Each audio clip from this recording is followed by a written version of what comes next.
Hello सखीज kitchen मीनाक्षीमध्ये तुम्हा सर्वांचं खूप खूप स्वागत। आज मी चटपटीत चविष्ट टॅमॅटोची चटणी किंवा भाजी कशी बनवायची ते दाखवणार आहे। टॅमॅटोची चटणी बनवण्यासाठी मध्यम आकाराचे 10 टॅमॅटो स्वच्छ धुवून अशा पद्धतीने कट करून घेतलेले आहेत। 6 ते 7 मध्यम आकाराचे कांदे बारीक कट करून घेतलेले आहेत। कढईमध्ये तेल घालून घ्यायचं। तेल चांगलं तापलं की त्यामध्ये राई आणि जिरं घालायचं। बारीक कट केलेला लसूण घालायचा आहे आणि बारीक कट केलेली हिरवी मिरची घालायची। हिरव्या मिरचीचं प्रमाण तुम्ही तुमच्या आवडीनुसार कमी जास्त करू शकता। थोडासा हिंग घालून घेतलेला आहे आणि अर्धा 1 मिनिट परतून द्यायचा आहे। आता यामध्ये बारीक कट केलेला कांदा घालून घ्यायचा। कांदा सॉफ्ट होईपर्यंत आणि हलकासा गुलाबी रंग येईपर्यंत परतून घ्यायचा आहे।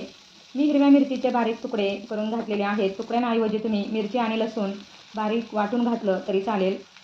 कांदा लाल न करता सॉफ्ट झाला पाहिजे, त्यामुळे सतत हलवत राहायचं। यामध्ये चवीपुरतं मीठ घालून घेतलेलं आहे आणि आता थोडीशी हळद घालायची। पुन्हा थोडा वेळ परतून घ्यायचा आहे। कांदा इथे बऱ्यापैकी परतला आहे आणि सॉफ्ट सुद्धा झालाय। आता यामध्ये टोमॅटो घालून घ्यायचा। टोमॅटो खूप बारीक कट नाही करायचा, थोडासा मोठाच कट करायचा आणि चांगला मिक्स करायचा आहे। थोडा वेळ झाकण न ठेवता शिजू द्यायचा। त्यातलं पाणी आटलं पाहिजे। काही जण टोमॅटो कट केल्यानंतर थोड्या दाबून त्यातलं पाणी काढून टाकतात, परंतु टोमॅटोच्या आमच्या रसात केलेली चटणी किंवा भाजी चवीला खूप छान लागते आणि छान आंबूस चव येते।